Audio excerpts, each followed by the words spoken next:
kulanti wacan wanaagsan daawadayaal meel kastoo aad joogtaan kusoo dhawaada warka galka wararka qodobada aan idinku haynana waxaa ka mid a ninkii dilay wasiir Cabaas Siraaje oo saaka lagu toogtay magaalada Muqdisho dekedda magaalada Garacad oo maanta si rasmi ah xariga looga jaray akhbaaraadka dhinaca dibadda ee warka galka wararka ku daawan doontaan waxaa ka mid ah midowga Afrika oo maalinta Isniinta ah u balansan furitaanka wada hadallada nabadeed ee dalka Itoobiya qodobadaas iyo qodobo kale oo aad xiiso badan ayaad ku dhageysan doontaan galka wararka waxaa goor hore oo saaka maxkamadda ciidamada qalabka sida ay xukun dil ah ku fulisay Axmed Cabdullaahi Cabdi oo bishii May ee sanadkii 2017 dilay wasiirkii howlaha guud iyo dib u dejinta xukuumadda ra'iisul wasaare Xasan Cali Khayre Allah u naxariistay Cabaas Cabdullaahi Sheekh Siraaje maxamuud Siraaje oo ah marxuumka walaalkii ayaa soo dhaweeyay dilka lagu fuliyay Axmed Cabdullaahi Cabdi cadaaladda ayaa ugu dambeyn guuleysatay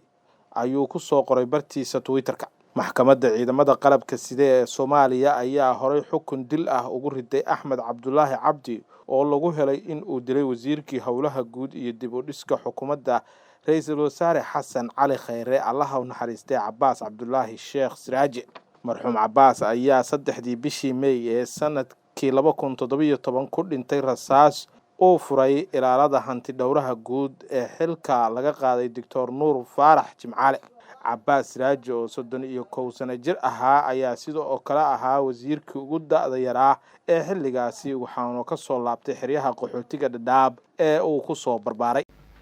magacaygu waa Cabaas waxaan ku dhashay degmada Afmadow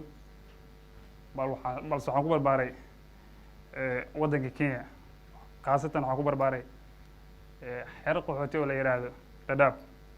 Dadaab xerada qaxootiga ugu weyn adduunka ku taal waqooyi bari Kenya waxaa ku nool ummad lagu qiyaaso nus milyan qoyska Cabaas Siraaje oo ka hadlay xukunka lagu fuliyay ninkii wiilkooda dilay ayaa iyaguna waxa ay soo dhaweeyeen qisaasta maanta lagu fuliyay qoyska Allah u naxariistay wasiirkii hore ee howlaha guud iyo dib u dhiska Cabaas Siraaje ayaa soo dhaweeyay xukunka dilka ah ee saaka lagu fuliyay Axmed Cabdullaahi Cabdi bayaan ka soo baxay qoyska ayaa lagu sheegay in maanta ay cadaaladdu timid kadib muddo dheer oo ay raadinayeen qoyska ayaa waxay u mahad celiyeen cid kasta oo ku lug lahayd dadaaladii cadaaladda loogu raadinayay marxuum wasiir Cabaas Allah u naxariistay waxaa maanta xariga laga jaray dekedda Garacad halkaasi oo ku sugnaayeen mas'uuliyiin ganacsato iyo dad rayid ah kuwaas oo doonaya inay goobjoog ay ka ahaadaan mashruuca lagu tilmaamay kii ugu weynaa ee dhawaan laga hirgeliyo dowlad goboleedka Puntland madaxweynaha Soomaaliya Xasan Sheekh Maxamuud iyo madaxweynaha Puntland Siciid Cabdullaahi Dani ayaa waxay si rasmi ah maanta xariga uga jareen dekedda Garacad mas'uuliyiin ka socotay gobolka ayaa ku sugnaa xafladda waxaana ka mid ahaa madaxweynaha dowlad deegaanka Soomaalida Mustafa Cumar iyo wasiirka magacaaban ee gaashaandhigga ee dalka Kenya Aadan Barre Ducaale dekeddan ayaa waxaa lagu wadaa ay ka faa'iideystaan dad badan oo ku nool geeska Afrika qaasatan wadamada Itoobiya, Djibouti, Soomaaliya iyo waliba dalalka kale ee dariska la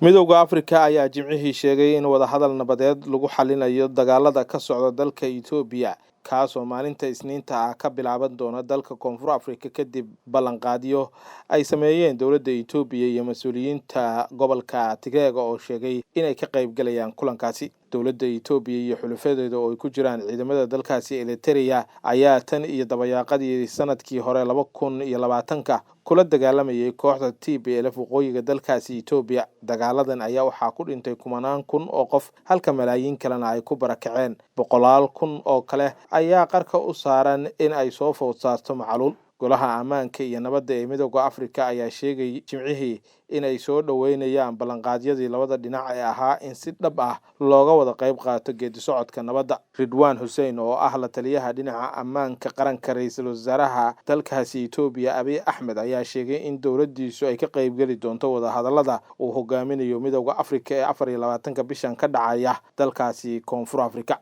afhayeenka ciidamada Tigreega ayaa isaguna isla markiiba ka jawaabay arintaasi waxaana sheegay in dhinacooda ay tagayaan shirkan dhinaca nabadda ee lagu baaqay. Wadahadallada nabadeed ayaa lagu wadaa in ay bilowdaan maalmo kadib markii ciidamada dalkaasi Itoobiya iyo xulafadooda ay la wareegeen 3 magaalo oo waaweyn oo ku yaala gudaha gobolka Tigreega. TV-ga Tigreega oo ah warbaahin ay gacanta ay ku hayaan maamulka Tigreega ayaa sheegay in jimcihii in ciidamada Tigreega ay sii daayeen in ka badan 9,000 oo maxaabiis dagaal ah oo kala dhashay Eritrea Itoobiya, kuwaasi oo ay ku jiraan 500 oo haween ah. Wakaaladda wararka ee Reuters ayaa sheegtay in aysan u suuragelin in ay xaqiijiso faahfaahinta sii deynta maxaabiistaasi. warkii galka wararka aad kala socoteen galka wararka waa naga intaa. fadlan daawada haddii aad nagu cusub tahay barnaamijka noo like garee si uu dad badan u gaaro, noona sii share garee, channelkana subscribe noo saar haddii aad nagu cusub tahay. haddii aad horey noola joogtayna noo sii share garee si uu barnaamijku dad badan u gaaro. mahadsanid.